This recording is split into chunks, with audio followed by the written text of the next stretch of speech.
Today,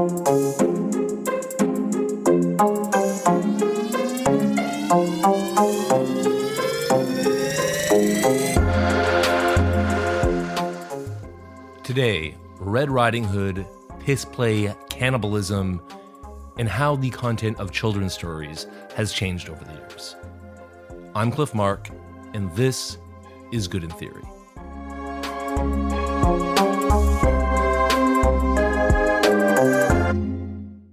As everyone who's been listening to our series on the Republic knows, the content of children's stories has been a big concern for political philosophers and for parents, at least since Plato.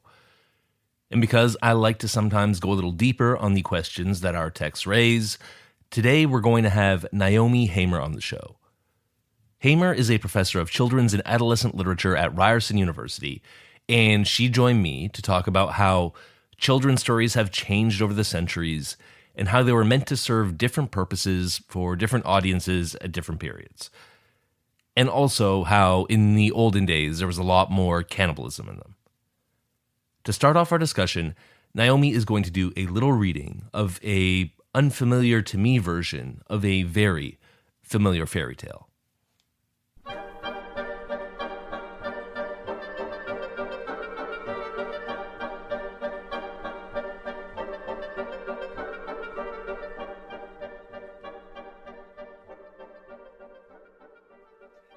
The Story of Grandmother.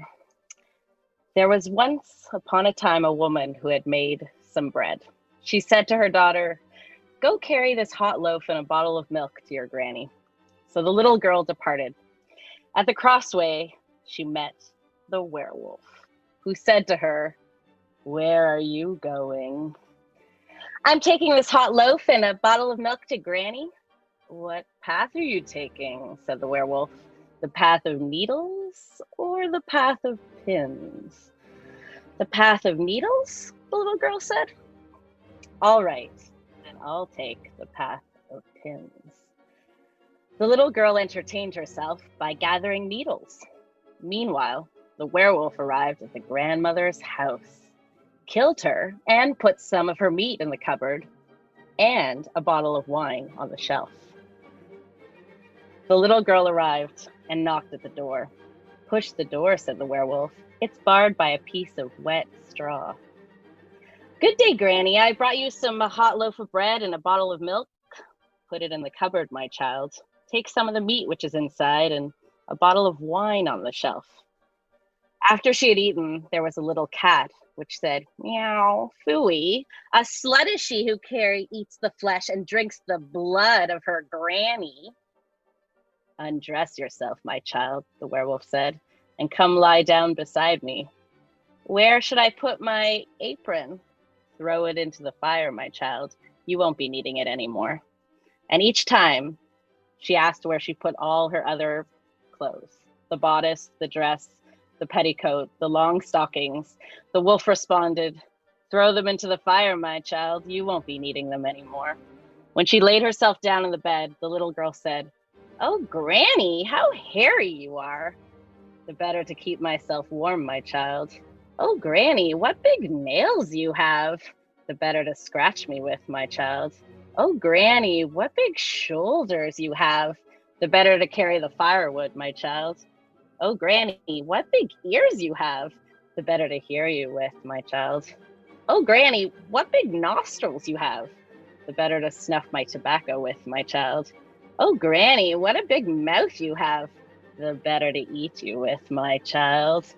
"Oh, Granny, I have to go badly. Let me go outside." "Do it in the bed, my child." "Oh, no, Granny, I want to go outside." "All right, but make it quick." The werewolf attached a woolen rope to her foot and let her go outside. When the little girl was outside, she tied the end of the rope to a plum tree in the courtyard. The werewolf became impatient and said, "Are you making a load out there? Are you making a load?" When he realized that nobody was answering him, he jumped out of bed and saw that the little girl had escaped. He followed her, but arrived at her house just at the moment she had entered. The end. Naomi Hamer of Ryerson University. What did you just read to me? I just read to you, it's the story of Grandmother. It's like a French oral version of what we know as Little Red Riding Hood. And it was collected in 1885 by someone named A. Million and studied by Paul Delarue and Jack Sipes, among other people. And people believe, like most researchers believe, that it's like the proto-text for the Charles Perrault story. So it was collected in the 1800s, but the store, like the kind of Little Red Riding Hood that we know, the French version, is from 1697. So they believe it's like much earlier, and then led to kind of the Charles Perrault story, and then the Brothers Grimm, which we even know better with the woodcutter and all. We can talk all about the differences, but 1812 is like that German Grimm's version that we usually think about when with illustrated Little Red Riding Hood. In this early version of Little Red Riding Hood, the first thing I noticed was cannibalism. I believe she eats her grandmother and drinks her blood. Yeah, flesh and blood. Oh, right. I get it. She eats her own flesh and blood. And then a cat, for that reason, calls her a slut. Correct. And then there's kind of a striptease where she throws her clothing one piece at a time into the fire. And then eventually the wolf invites her to piss or shit in the bed. Correct. The story has everything. Yeah, and all stuff that was not in the versions that I heard as a kid. Yeah, I mean, like most people, like when I read this to my university classes, like most people, I think what's shocking too is because the part that is maintained or like sustained, like what big ears you have, what big nose, is kind of seen as like a bedtime play thing between a parent and child, right? And so because it's such like a striptease seduction in this tale, it kind of brings out this like it's even more shocking, I think, for contemporary readers to hear it. In the original, that whole like what big eyes you have routine that parents do with their kids at bedtime is foreplay in the original. But I guess like that's been sustained, like that it's like the seduction part is still there in a way, right? Like the seduction part is still there, but it's been totally the seduction, any sexual aspect of it is no longer explicit, right? Yeah, as I understand, this older story is still like meant to be a story for children. Is that right? So the idea is that it comes from kind of like oral folkloric cultures, which would have been like broad audience of listeners probably, right? But there is this kind of history of the matrilineal telling, right? Like so like the grandmother or mothers telling stories in the kitchen to lots of people, but it might be like a broad cautionary tale to young women especially. And that's definitely what it becomes later, right? Like it becomes like a cautionary tale. What is the like moral of this story? So I guess, yeah, so this gets back to, and we can talk about the slut sort of shaming of the cat and some of the other parts too that got erased. So I guess the moral at this point is that there are dangerous people. Like you can get, that if you're not careful or if you're like get tempted, like it's kind of like about temptation. It's like a cautionary tale about temptation. And then, oh, you realize you're in bed with this wolf and then you have to get out of the situation. But later versions of the tale make the moral much more explicit about like what she wasn't supposed to do, right? Like the instructions of going off the path, talking to strangers, following her way, all those, and they kind of make it less obvious that Little Red Riding Hood might not know it's her grandmother, I think, in later versions, right? Like this version, it seems hard to believe that she would not know that that's the wolf in bed with her, right? Like she's just like playing a game almost, right? So in the Little Red Riding Hood that most people know, it's a story about not talking to strangers and stay on the path and listen to your parents. But this older version is a story about how far you can take flirting with a wolf before he's about to eat you and you should make your escape. Kind of, yeah. Like, and then what are you going to do? I don't know, but I find what's interesting about this early version, which is taken out later when there's kind of more misogynistic elements become more central to the story, especially when the woodcutter becomes the savior of the grandmother and the little girl and everything. And then is that she has her own agency, right? Like to leave, she finds a way to. It's like a crude way. It's like a bit of a gross decision, right? But she finds a way to escape on her own, right? But it is still cautionary. It's like, be careful. You don't know what's going to happen. You have to kind of like use your wits and try to get out of difficult situations, right? Yeah. Right. Interesting.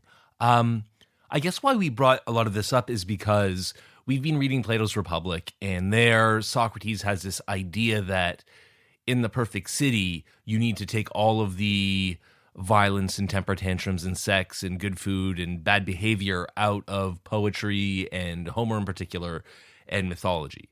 So he has this very censorious idea of what belongs in children's stories. Now, this medieval version of Red Riding Hood doesn't seem to have the same censorious vibe, but today a lot of stories do. So what's changing? What is happening between these two different kinds of stories? One which is really moralized and one which has all sorts of like wild stuff going on in it. Yeah, so like the history of children's literature, and whenever I start some of my classes with Little Red Riding Hood, we kind of talk about this, that there's the tension between the history of like folkloric and fairy tales and myths and other things that are like stories about the world or about meaning, about like understanding things, right? And making sense of those things, right? Often. But they have lots of fantastical elements. They have lots of entertainment. They have lots of like gross things in them, often anarchic things that make no sense, right? And that's still part of children's literature. But then there's also the like history of moral education that comes out of like religious education, and that comes up too in like that sort of Plato's Republic chapter too, like this idea of like, what do you censor so that we assume that young people can't handle this type of information, right? Like that's what's changed. Like we assume that young people need to be either protected, or like if they hear this kind of story, then they're going to imitate things that happen in the story, right? Like maybe they'll take it as a cautionary tale, but they definitely can't be assumed that they can hear it and do what they wish with it, right? And that goes with like sex and violence and anything, incest, anything like these big taboos, right? While previously, like historically, like those elements would have been like part of the folkloric narrative, right? Like it would have been part. And that's why fairy tales, I think, have like kind of become part of adult culture in some ways, outside of like the Disney, which we can talk about, but like adult films and adult television that are like really into fantasy and fairy tale and elements of mythology, because it goes back to these like bigger kind of things that are hard to understand, right? And like are about survival and about things about the world that we can't make sense of, maybe, right? So were these like olden days people who told all these stories about sex and incest and violence to kids even? Were they just immoral people who had no idea of what was good for kids? Or um or was it something else? Well, I think it was just that the idea was like the whole idea that like children's literature as a genre evolves out of this idea that childhood is actually separate, or like a separate space and a separate time that needs to be really distinguished and removed and protected from adult life, right? When in earlier times, like there's lots of stuff done about how like earlier examples of how young people were in the workforce really young, they got married really young, they would have had sex really young, they would have accessed all sorts of things. So the idea is like there would be young people, these young women would have to go do things for their families, and they are going to come across these kinds of dangers, and they might act in certain ways. So then why wouldn't you provide that information to them, right? But by the time you get to the like late 1800s into the early 1900s, there's this real idea that you're trying to protect children, that children need to be innocent, right? And that their innocence needs to be protected, and that we have to like carefully kind of give them instruction, like moral instruction that they need to follow, right? So there's still cautionary tales, right? Like there's still cautionary tales about the world, but they become really didactic, right? And like moralistic and heavy-handed. So now it just seems like, is it that, from what you told me, it seems like, okay, so around sometime in the 18th, 19th century, we invented childhood, and childhood was for these innocent people that need to be protected, and therefore we had to take all the like scary bits out of their stories because they couldn't even handle hearing it. They're still cautionary tales, but they're more, the last thing you said is they're more heavy-handed and didactic. So is it just like, we imagine childhood and one of its characteristics is like kids have bad taste? They're bad at interpreting art, or what? Well, there's two things there. Well, there's the one, it's like the idea too that adults are obsessed with like controlling their own anxieties about children by controlling children, right? And like controlling the kinds of things that children consume, right? So it's like has more to do with adults wanting to sustain adults. I don't know. And Little Red Riding Hood, you can get into a long talk about patriarchy too. It's like, how do you control women, sexuality? How do you control young people? How do you, like, there's all sorts of things that happen to these stories, right? But also there's this idea that like, yeah, I guess, what was the second part of the question? Are they? Do kids now just have worse taste? Are they just? Right. Oh, Why? but Why? yeah. Why is I was it? like, there's a point. It's not just that they have to be Yeah. protected; it's that they can no longer be trusted to hear the like more dangerous sounding version of the story and make and learn from that. So what happened there? And you can see that with like, yeah, so you can see the popularity of certain things, like certain kinds of children's stories that adults hate, you know, like stories that are like, well, people call it like, I don't know, like anarchic or like phantasmagoric is like Brian Sutton Smith's term about play. It's like about anarchic kind of chaotic play that kids like. It's when you think about like kids making like, yeah, like farting jokes or poo jokes or like sex jokes in the schoolyard, like that. And there's stories, there's a lot of kids stories that might be, or like stories that don't make much sense, like picture books that don't have much of a like plot line, and adults read them. They're like, what is this story about? And kids are like laughing hysterically or like having this great time with them. But it makes adults really confused. They're like, this is not a story. This is not like a narrative structure. But like, if you look back at like old folkloric narratives, they also didn't have like these kind of like novelistic narrative structures that we expect from that children's stories are gonna. So it's about modeling certain kinds of art too, right? Like art and literature, this certain kinds of aesthetics, as well as certain morals, right? At the same time. But it's interesting to think of like how heavy-handed other kinds of morals have become now as well. This is interesting because we're talking about a shift, I think, from sort of late Middle Ages to the Renaissance, when you seem to be saying that there's all these changes in the idea of childhood and moralization. But we got this idea on this podcast from Plato. So right, exactly. Well, is it just that like finally someone picked up a copy of Republic in 1783 and and said, "Hey, you know what? Socrates was right. We got to take out all the violence from our stories," or what was going on? Well, it is a socioeconomic issue, especially in like the Judeo-Christian like histories, especially of Europe. So like when literacy becomes more widespread, that's when like moralistic stories become part of like the like get thrown to the populace. Like it's all related to kind of like the printing press and the Bible and trying to like expand literacy through religious instruction, right? While earlier times, like a lot of things were portrayed, like if you think about like working class people who wouldn't have access to literacy, right? So there's like, or to book or to story in a particular way. It would have been much more about like oral tellings of tales, but passing along stories, passing along advice, information, in like that kind of way, right? It's like more performative and like collective and collaborative ways, right? Right, and the result would be that it's like less moralistic. Yeah, well, I guess like the stories are more chaotic in their morals, I think, in a way, right? Yeah, or like they, like it doesn't follow like a structure. Yeah. But no, but it's interesting to think about Plato because I was thinking about that when because I'm in no way a classics professor.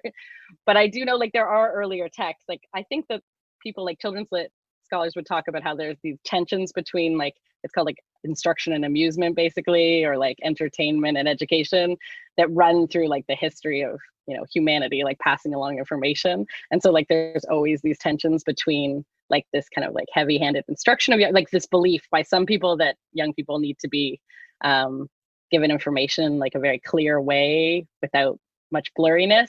And then there's like this other tradition of like fantasy and more chaotic stories about the world, right? So I don't know like how, do you know what I mean? Like there's things about earlier times that may indicate these like ongoing shifts that happen, right? And I'm not sure, between Plato and the medieval times, you'll need to get someone else. I don't know. Well, I mean, it just seems like the idea of, so one thing you mentioned is a sort of invention of the period of childhood as a distinct part of life. Mm-hmm. And as far as I know, that was more recent than Athens. Yeah. Socrates' pitch in the Republic for why childhood is so important and the Hmm. stories we tell the children are so important are Yeah. just that at that age you can make an impression. They're very malleable. So that was always around. Um, and so I guess like it's less about whether like there was always an intention to like educate young people or like, but I think education was like more about apprenticeship often or like their mentorship. Like there's different forms of education.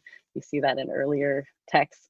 But I feel like the what I'm talking about this sort of when people talk about this new like where children's literature evolves from in the kind of late Victorian, mid-Victorian era has to do with part of it has to do with like commercialization of childhood too, right? So like it's like this sale of like clothing and toys and books, all of these things emerge around the same time, right? And this idea that it's related to literacy and like who has access to schooling too, right? Like it does relate to that, but it does relate to like seeing this group of young people as something separate, it right? sounds like And you're it's pointing often, to the middle classes as the big prudes who ruin children's stories. Is that right?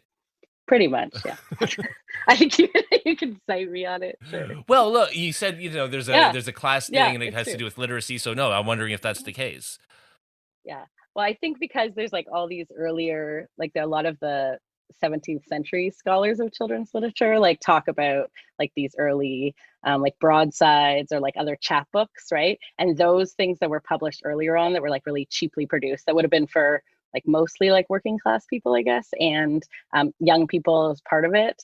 But those were often like folklore, like really gory. They were more like this. They were like really gory folklore and fairy tales, like Jack Giant killer stories, all these kinds of stories. And later, like those things, it becomes kind of a bit of a class war, I think, in a way, right?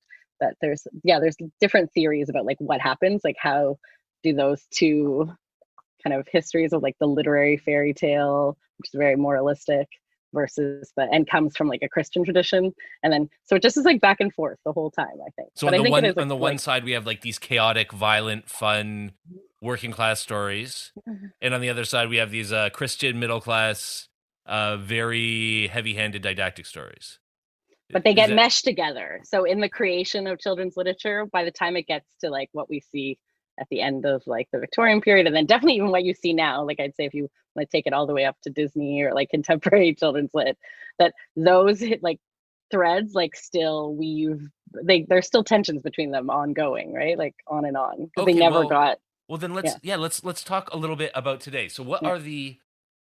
what are like what are the aims of children's media today? What are people trying to do? Like just, very broadly, what are people trying to achieve with like children's stories, children's books, TV shows and stuff like that now? Yeah. Well, and I think in our talk before we talked about like anti-racist baby and some of these other like feminist baby, like Oh some of yeah, these. I I should think you mention mentioned this. them I in your. posted this on Instagram. I have a pair of friends that I won't name. Um, and I took a photo of their baby bookshelf because they had a newborn daughter, and the bookshelf had a lot of titles that I thought were comically bougie. So there was a feminist baby. There was a book about Montreal and Toronto, and the baby sushi book. My favorite was baby's first or my first Ames, as in the Ames chair. And also recently I mentioned that one of my sisters bought for our niece the Anti-Racist Baby, a brand new 2020 title, as timely as ever. And so, the feminist baby, the anti-racist baby, and the other ones that are kind of like inculcating these class lessons, like buying design chairs. I thought, like, wow, there's really something going on here. So yeah, what is it? Yeah, no, I think like it's definitely you see the end of it's still moral social education, right? Like it's still like a type of it. It's just been subsumed into kind of like some kind of like, you know, commercial culture, right? Like you're teaching about like commercialism. I mean, I've done this big project on like picture book apps, and like a lot of picture book apps, even like adaptations of older texts become these like lessons and like these tactile lessons about consumption. Like they're just the like the very hungry caterpillar, which is a story about consumption. Like that caterpillar has to eat in order to develop into a butterfly, Uh-huh. and it like eats all these things and you go through. But when you do the app, it's just like these directives about eating. So it's just like eat the 3 blueberries and you like hit the blueberries, right? So it's like a very particular, yeah, there's like these consumption lessons. There's definitely about You got to social. tell me what a storybook app is. What do you mean? Oh, of course. Yeah. So, oh, sure. We can Yeah. backtrack. Picture book. So people call them storybook apps or like picture book apps. They're essentially mobile apps for very young people that are adaptations of generally picture books, but maybe sometimes storybooks. Some of them are like remediations, or like they've been like let's say like Peter Rabbit has been like adapted to look very aesthetically close to what Beatrix Potter's Peter Rabbit would look like, except that it adds things. So like you can yeah, you can like, when Peter Rabbit like goes through the blackberries, it gets smushed on the page. Like there's like a bunch of activities that are more interactive. And there is usually a voiceover, although you can decide whether you want to have the book read to you or if you read it along with the interactive apps. And some of them have games related to them. Some are more animated than others. There's a really great Little Red Riding Hood, actually, one that I love to look at by Nosy Crow, which is a kind of app company in the UK. But yeah, so it's an app. It's basically like an adaptation of picture book Okay. stories in app form that you could look on your iPhone or And so the iPad or a purpose of smartphone. those is to teach what kind of lessons? So moral, social lessons, like what's allowed? What are the big lessons that people are trying to teach through children's literatures? Are there any like big cleavages? Does that class difference still exist? Yeah, like I think, well, the ones you were talking about, there's definitely a movement towards, on the one hand, like just teaching like general things about life, like being a good person or like being a good friend, right? Like that comes from, or like these kind of coming of age narratives. Some of them are just like basic literacy and numeracy skills, but they do have like some kind of like social, usually lesson involved, usually, right? But then there are these newer books, which you were mentioning as well, which definitely come out, they come out of like, interest in like teaching young people. I think they're more about parents wanting to illustrate that they're like, really into social justice, or like that they're cool parents, right? Like they're hip parents who are like going to pass along these like, social justice or other kinds of like messages, right? Like Right. critical messages. But a lot of those texts, because they've been, they're in board book form, the nuances of those kinds of theories or philosophies get really lost, right? Like they get really lost. So I think that's interesting. But there's loads of like there's still loads of fairy tales that are adapted into picture book form as well. Although oftentimes they're influenced by things like, of course, like the history of feminism has had a huge influence on picture books, right? And of course, like queer theory and LGBTQIA like rights. There's loads of picture books now with trans and gender non-binary characters, and trying to like portray all sorts of different social messaging or critique earlier children's books, which would have been much more conservative, right? So there's definitely like the trends reflect, I think, what certain parents want to, I think, portray about themselves, but also to kids, right? Right. So it's So like what we they're see trying to this like pass along. constant change in stories. So parents can buy children's books that reflect their own moral Their commitments. own, exactly, or what they would like to portray as a moral Uh-huh. commitments or whatever. Yeah, right. Are there any like runaway, hits that you really notice as in children's book that there has been like a change in public morals or something? Uh or is it just that we have all these novelty titles, new ones every year, depending on what's in the headlines, but still people go back to like kind of sexist Red Riding Hood or something? Yeah, I was gonna say that oftentimes, so there's like a bunch of these Little Red Riding Hood where she's like more of a feminist protagonist, but you usually don't see her like, they don't go as far as what we read early in this, right? Like there's like Roald Dahl's Little Red Riding Hood. I don't know if you remember it, where she takes out a gun and shoots the wolf at the end of the tale. So it's like Little Red Riding Hood really like, and then she's, the whole idea is she's wearing like a wolf fur coat at the end of the kind of See, well, poem. I It's mean, from that's what Revolt I love Rhymes. about Roald Dahl is there's even like his adult stories are just obscene, but his children's stories always have like this undertone of obscenity and like transgression in them that even isn't really explicit, but like it's there. Yeah. It's ringing And adult I think, bells that maybe children yeah, can't hear. yeah.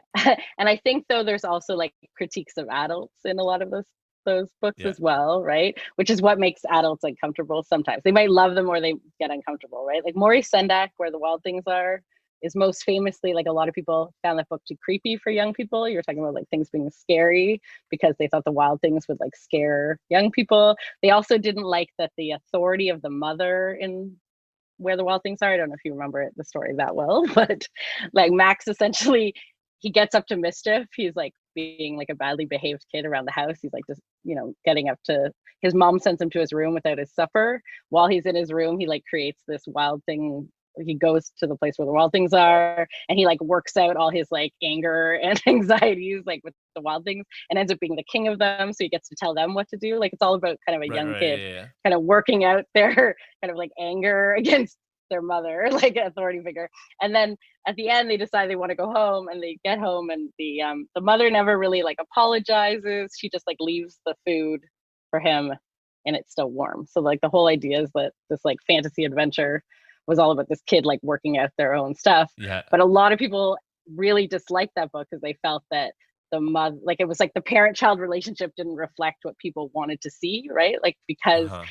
Sendak always said, like, I wrote these books. They're about childhood and about children, but they're not necessarily like children's literature in an instructive way. They're just like showing things that happen in childhood, and you can like work them out in different ways, right? Okay, so Through these. that's like one of my questions is, this goes back to Mhm, what we were talking about kids having good taste. So this is a mhm, case you're saying that mhm. I would say is like art for children rather than like straight up propaganda for children. Is that the Yeah, intention? exactly. I think so. Yeah, and I think that but I think that's why those books, and a lot of people like when Where the Wild Things Are, when they made the film, and Spike Jonze and Dave Eggers adapted it in Yeah. 2010, like 10 years ago. A lot of people hated or tried to take their kids to that movie first. And Spike Jonze really like went with Sendak's, you can feel whatever you feel about the movie, but like Yeah. he really went on Sendak's trip, like of being like, this is about childhood memories and anxieties. And he like really went there. Like it's not about, he's really angry with his mom. He really like elaborates on his Yeah. anger against the mom and all that kind of stuff, right?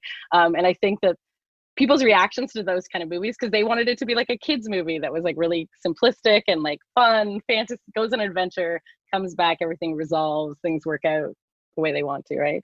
But kids tend to like the messiness, right? Like some kids like it. So And then some, I think why do people want this so badly for children?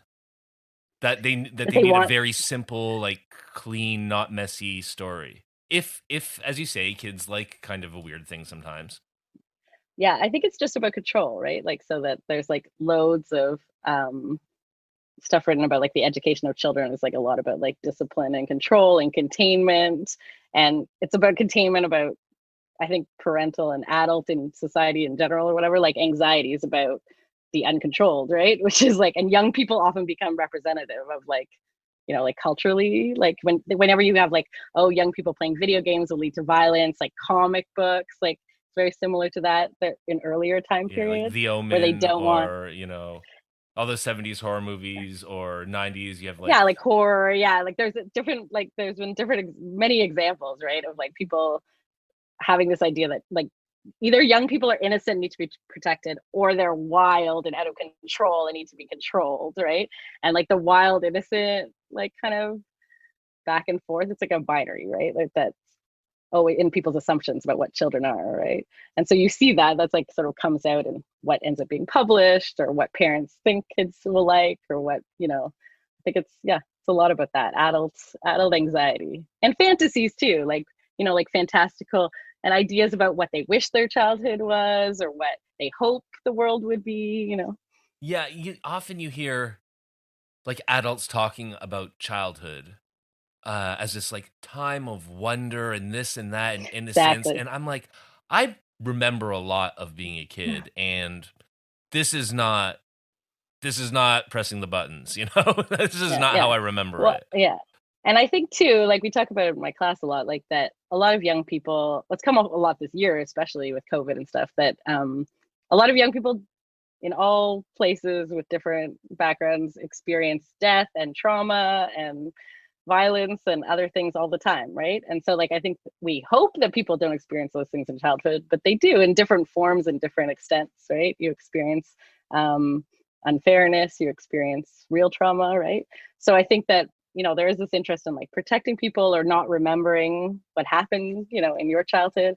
There's a great National Film Board animated short called Sweet Childhood. It's so awesome. It's like a French Canadian short, animated short. And it's like it's like someone in like their late 30s, early 40s finds like a cassette that they recorded when they were a kid.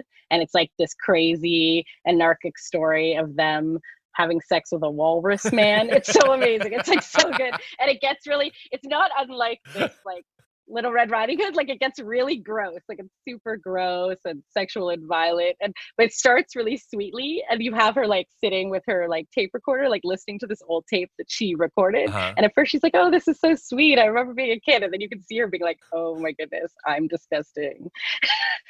And the animation is really like graphic too. It's really but I think it like hits the nail on the head in terms of that kind of thing. Like we have nostalgia about our own childhoods, but we end up it wasn't like quite, empirically speaking, depending, and I think, teen novels, like picture books are the place where, and that's where fairy tales and myths and those kind of things come in more in terms of sanitization, because they're targeted often to the youngest readers, right?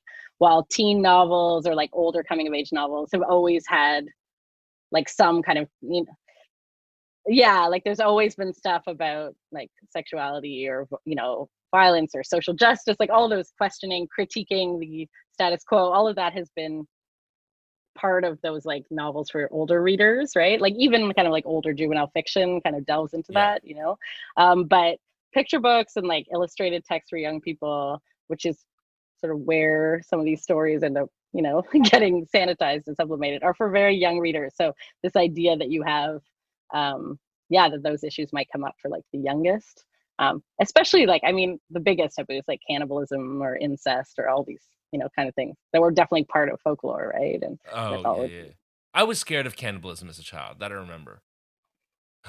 And Sendak talks too about, this gets into like all like psychoanalytic theories of children's literature, which you can take or leave as you desire. But like Sendak has all these images, like it's all about like if you think about the wolf eating Little Red Riding Hood, like where the wild things are, like it's all about it's all about eating him too. They're like, we're gonna eat you, like we'll eat you up. And he always has these big images of like the moon with like this big mouth, like about to like, so there's like this real anxiety of young people about like being consumed or like being so they're like primal fears. And so I was going to ask like where all these adult anxieties about children came from, but maybe one way of getting at it is to ask, we talked about historical differences. Are there national or geographical differences? So is it just Americans and English people that have kind of been super moralistic about this, or is it universal?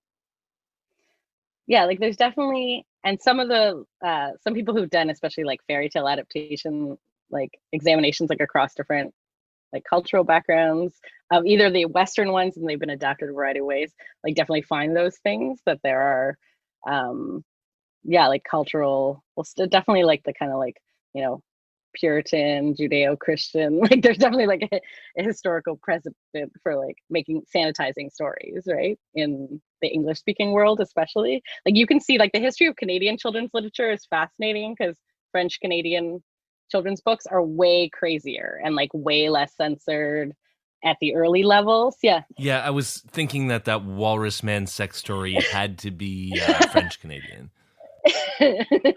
Like their history of children's books, but interestingly, like they get way more European books that are that are distributed. Like their global distribution tends to be between Europe and Quebec. Like oftentimes, if they don't, sometimes those Quebecois children's books never make it. Like they're really hard to get sometimes in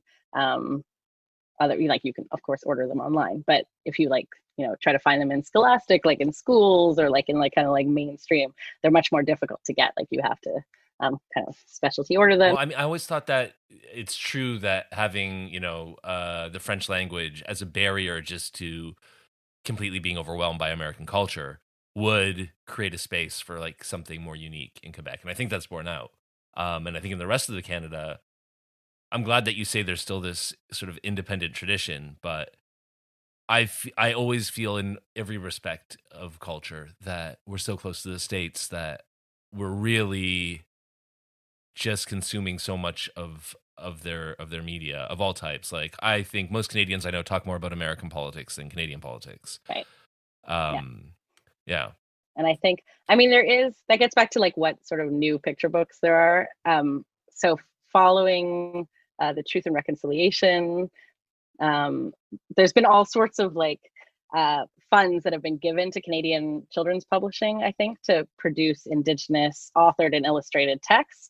Some of them are about the history of residential school. Some of them are just about contemporary life as Indigenous young people. So there's been a bunch of like really, and language reclamation has been a really big part of that. So like teaching language and words and stories. So those books have been, I think, in schools more, right? Like they're Canadian produced. They've been distributed a bit in the United States because they're unique to Canada, and but unique also like the US just doesn't have the same type of books that have come out, right? By a number of like really talented Indigenous authors, right? So, and then the one won the Governor General, When We Were Alone, David Robertson and Julie Flett, which is both aesthetically interesting and also like the way it's told is interesting. So it's like a, yeah, it's both, it's like, you know, it's like a social justice book, right? But it's about telling us about history, but it's also very beautiful. Like it's beautifully illustrated. So we still have these efforts by the state and moralists of all stripes to kind of influence the message that's given to children. But are there any examples where they really made a difference, or are they just kind of like overpowered by commercial kids media? They're also, what I was gonna say, and also I think, I guess it's interesting to think about, we were talking about Disney before, but like there still is such an influx of Disney books, but also like books that are influenced by Disney, right? That are sold because they know that they, like, I think publishers just know that, you know, if a mermaid story is popular or a princess story, even if it's just a princess story, it's not a Disney princess, but they know what, like, you know, in the end, it is still a Yeah, business, right? right. So there are, and then there is also like this idea of like kind of like light feminism, or like, you know, kind of this girl power kind of mainstream feminism, which you see a lot in, definitely in Disney movies, and certainly in like a lot of like mermaid, princess, fairy Well, series books. let's talk about Want to go Disney there? then. Yeah, let's go into Disney.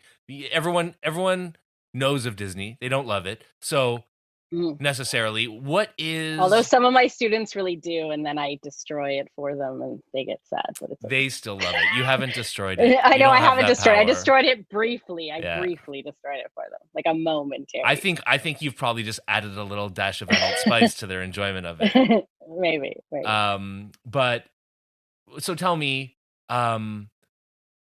what is Disneyfication? Because I've heard this, you know, I had teachers complaining about this when I was a kid in the 80s. Yeah, What of does it course. mean? And then let's get into some examples of it and why, nonetheless, people still love Disney.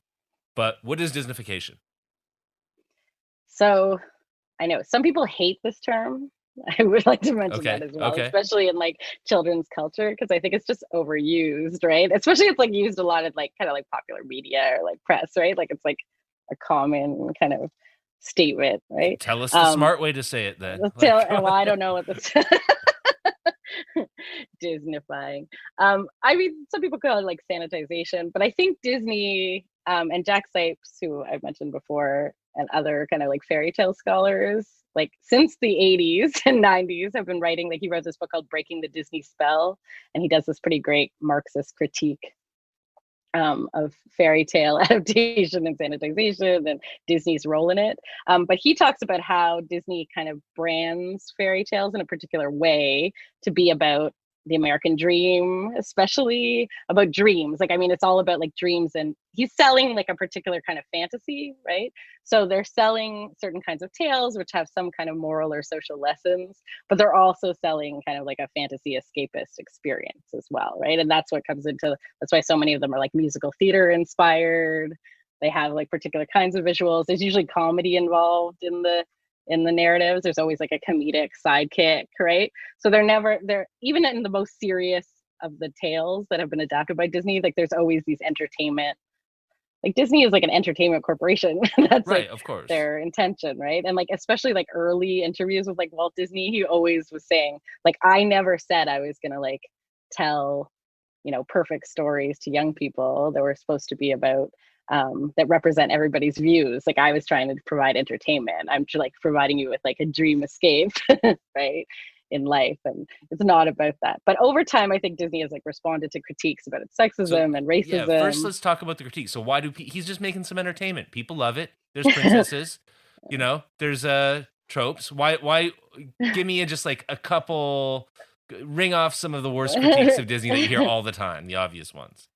Well, I would say like under the guise of entertainment, like entertainment is like the most powerful socialization tool there is, right? Especially for young people, right? Like Oh, that's here like we what have they Socrates again. watch most. Yeah, exactly. It's what they watch most and experience most. And especially kind of musical ones where they repeat it, really repetitively engaged, right? Like young girls like performing um these like really patriarchal narratives of what it means to be a woman, what it means to be happy, what like they take elements of the fairy tales. It's like narrowed down to these like really sexist narratives about like finding a husband, getting married, good and really, really black and white ideas about good and evil and who is bad, right? And then of course they have these like really prejudicial representations of race, like black people are often represented as animals only, as monkeys. Henry Giroux is another scholar people are interested who's talked a lot about like this whole idea of like not only like Disney like commercializing these like things, like these really racist, sexist narratives that are so prevalent anyway, and then like makes them about entertainment, right? But there is this idea that he has a great line. I'm trying to remember. I don't want to, misquote him, but it's all about like Tarzan and how like Tarzan is this story about this, it's like white savior narrative. Like Uh-huh. Tarzan's like a Disney movie where there are no black people. It's like in a country filled with black people, and then the black people are supposed to be the animals, I guess, right? Like they're like, and you have it with Dumbo has representations of the crows, Lion King. There's loads of things you could say about Here's the Lion King. thing. Like I had Dumbo when I was a kid. I love those crows. I thought they were so cool. But does that mean, was I being made racist by the crows, or was I like them because I was already racist as a child? Or are the crows just actually cool? Do I need a lawyer present? I know some. We know some lawyers.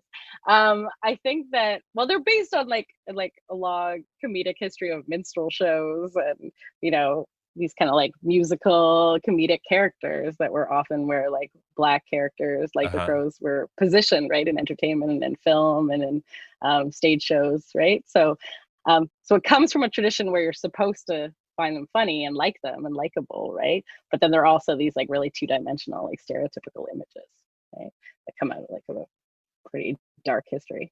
So I think, so you were prepped to like them. You were prepped to like them, right? Yeah, you were prepped to think they were funny. Same with the hyenas, Uh-huh. Okay, so Disney racist. Now what are the sexist Although ones? all of them, Yeah. like pretty much all of them. But I think it's nuanced though, right? Like they've tried to, the more recent films like Frozen is a great example of them trying to make the story about sisters, like about like female power between these siblings, right? That it's more a story about these sisters than it is about the romance. They've kind of put the romantic narratives are still Give there, but me they're give kind of me the give me the they're secondary. 30-second summary of Frozen. Oh, you haven't seen What's the Frozen, plot? obviously. No. it's like loosely based. It's very loosely based on the Snow Queen, but like very like almost, and other Nordic kind of influences. Essentially, there's these two sisters that are orphaned. The one sister has realizes that she has these magical powers that she turns everything into ice. So she's like, it can be read as like a disability tale actually also, or like kind of not unlike Wicked, like that she's like a witch, so she has like powers that could be harnessed, but instead it makes her retreat and be kind of an outsider and not want to interact with her sister. And her sister is like living her life and wondering what happened, right? And so when their parents die, they like, anyway, becomes this kind of like plot line about how she has to like empower herself through her ability. That's what, Let It Go is about. It's like letting your power, like using your power to succeed and to be your own person. So it becomes about these social messages about being yourself and taking your, more about those kinds of things than about, and that difference is good. It becomes about that more than it is about the romantic plot lines. So they've like tried to, they've tried to kind of put They these move from newer, like an ethic of finding a husband to like a more of an ethic of personal achievement and authenticity. exactly. You put it, yeah, exactly. So they did that, and like you see that too with like other ones, like Princess the Frog is like about her work ethic too. Like the princess has to be like hardworking, brave. They tried to make it more about her and her mother and their relationship, right? So they try to make it kind of like there is kind of this light feminist aesthetic that's adapted to some of these newer ones, and the romance is still there. Like they're still trying to sell the romance. And I read like there's some really interesting stuff done about how even though Disney has tried with these narratives to kind of like spin in these like new rhetorics or new discourses of achievement or being yourself and those kind of things, like girl power, support your sister, these kind of things, that in the end it becomes more with like the franchise products, like the merchandise and the products and the spin-off text and the musical, like everything that goes around it tend to focus more about like this kind of like feminine, like embracing some kind of like traditional or conventional femininity, right? So like dresses and makeup and those kinds of things, right? Okay, yeah, that is so interesting. So speaking of that, speaking of changing notions of femininity and children's stories and Disney, what about Little Red Riding Hood? Because has that story been adapted by Disney? I mean, they haven't done a big feature film of it, but how has the story of Little Red Riding Hood changed over the years? Well, this is no. So it was adapted into, there is a Little Red Riding Hood. It's from, I think, the 30s or 40s. It's like an early Disney animated short. I don't think it's not a feature. It's like a short, and it has like a musical kind of number. But it was never, yeah, it's never been adapted. I mean, there's definitely like many other examples of like live action Little Red Riding Hoods that have been produced since then, certainly in all sorts of ways, but not like as a Disney feature film. Which is like interesting to think about. I had the Golden Books one, I think, as a child. Very anodyne, very desexualized, not at all the kind of horny striptease one that you just read to us at the top of the show.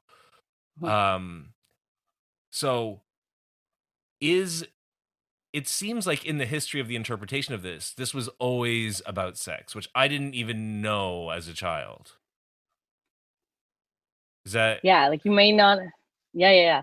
I think that because many people read the Grimm or some version of the Grimm one, which was so sanitized and desexualized and like kind of pulled over with these like Christian morals, and you have the like woodcutter savior. Okay, so you tell have, like, us the really differences between that one and the one that you told us at the top. What's yeah, the Grimm so the one at the there? top, yeah, the Grimm one is often the one people know, which is that Little Red Riding Hood is told to go to her grandmother's house to bring the basket. She's given very specific instructions not to go off the path, right? Like to follow the path she was told, go directly to the house, like don't talk to strangers. Like she's given like very particular instructions, which she early on in the tale already kind of gets tempted, right? Because she like meets the wolf in disguise or whoever, depending on the version, right? Who is already kind of like meeting her and kind of like, and in some versions too of even the Grimm kind of adaptations, she like goes off the path and gets distracted. That happens too, Yeah. right? And then she makes her way to, and the wolf eats grandmother. He doesn't make this kind of like cannibalistic artisanal canning situation.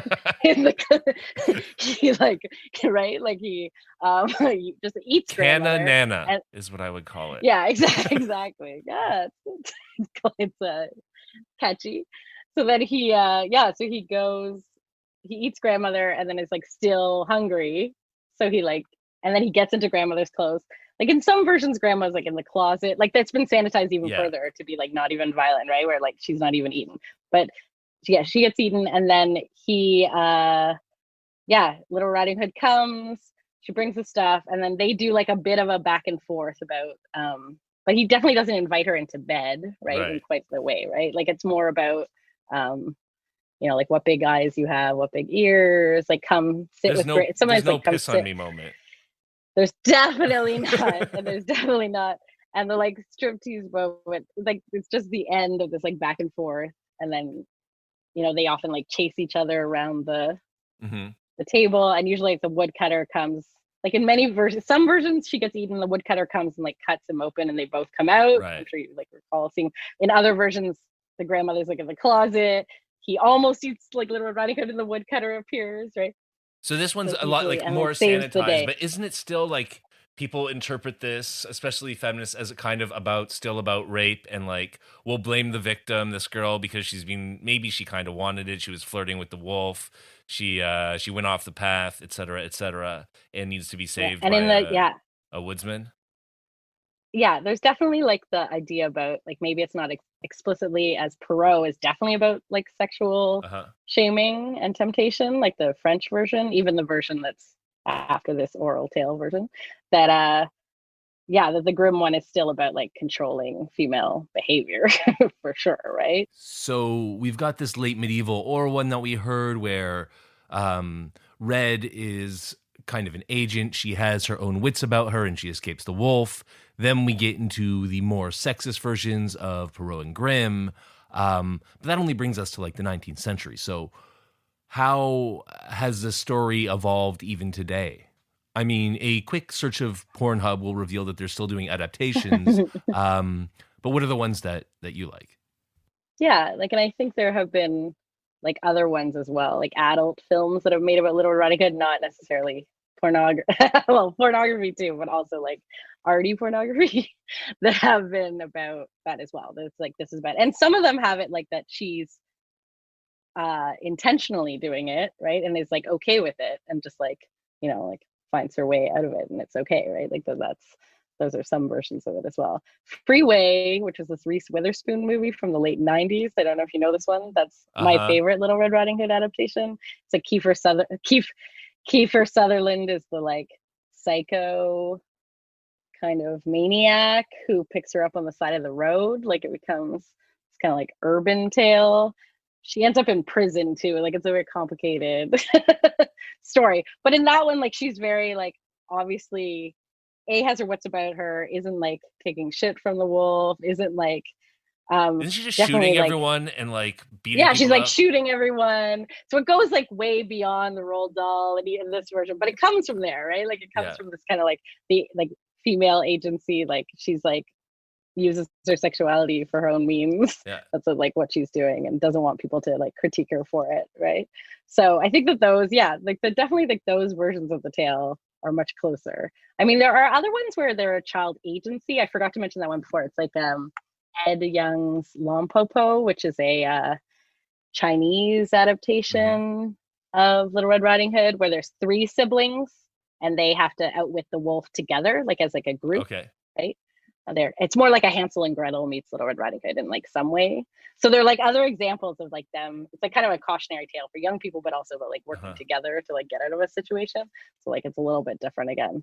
There's other ones too that are about there's like a Little Red Riding Hood by Sarah Moon with like black and white photographs. I believe it's from the mid 90s. That's about it's like it looks like a picture book, but it's really more like an adult kind of Okay. photography book in a Yeah, way yeah, that's yeah. like playing with the tale. And she's like in it's kind of it doesn't it's more she is more like there's definitely implication that she's been raped, and it's all kind of like done visually with photographs, and she's been like picked up. It's very urban. She's like picked up on the side of the road. There's like a few of them that have more recently kind of like played with the ideas, but would they be in a children's section of a bookstore? Probably not, right? Like they would be more like put in like an Uh-huh. art section or another kind of section of the bookstore. So I think that's because they're Uh-huh. not following, Right. even though they come from the same place, right? Yeah, yeah. Same They're sort, like, but you can say that it's, a different approach, the same source material, and that super children-y approach you said is relatively recent historically. So I yeah, guess the final yeah, thing, we got to ask you for yeah. your service angle for the advice is what books are better to give to kids? The open ones? Like do we tell them The medieval oral tradition Red Riding Hood or the Golden Books sanitized one? Do we let them watch Disney or do we get them to watch Freeway? It's a great question. Is there a third choice? There are some third choices. You can bring out. Yeah. You tell me. Yeah. There's definitely like examples of like picture books that play with Little Red Riding Hood and like her agency, but they don't go like as far as cannibalism. Like if you don't, like for those people who would not be comfortable trying to explain that to young people. Well, I mean, like, but they definitely do you like let children read adult books, and not adult books as in adult bookstore, right, but like. Mm-hmm. I don't know. I'm like someone who thinks that if you like that you can teach young people about like critical approaches to text, but it's also about like time. Like, do you have time as a teacher or a parent or an aunt or whoever you are to like sit with them and read with them and have conversations about things, right? Whether it be about like old books that have things in them or, like, so it's, or like set the stage for them being critics, right? And which I think they totally can be, right? So I think that, but you have to kind of start those conversations, I think, with kids, right? But yeah, I think kids can handle a lot of things way more than you give them credit for sure. Yeah, I think I completely agree with that. Anyway, we are at about an hour, so I would like to thank you very much, Professor Naomi Hamer, for coming on the show. It's been super interesting, and we hope you'll come back soon. And also, if you'd like, maybe you would join me in thanking our new Patreon sponsor, our sponsor for this episode, Jonathan Loeb. Thanks, Jonathan Loeb. Thanks, Jonathan. Thanks, Jonathan Loeb. And thank you again, Naomi Hamer, who everyone can find on Twitter at Naomi Hamertime. Take care. Thanks.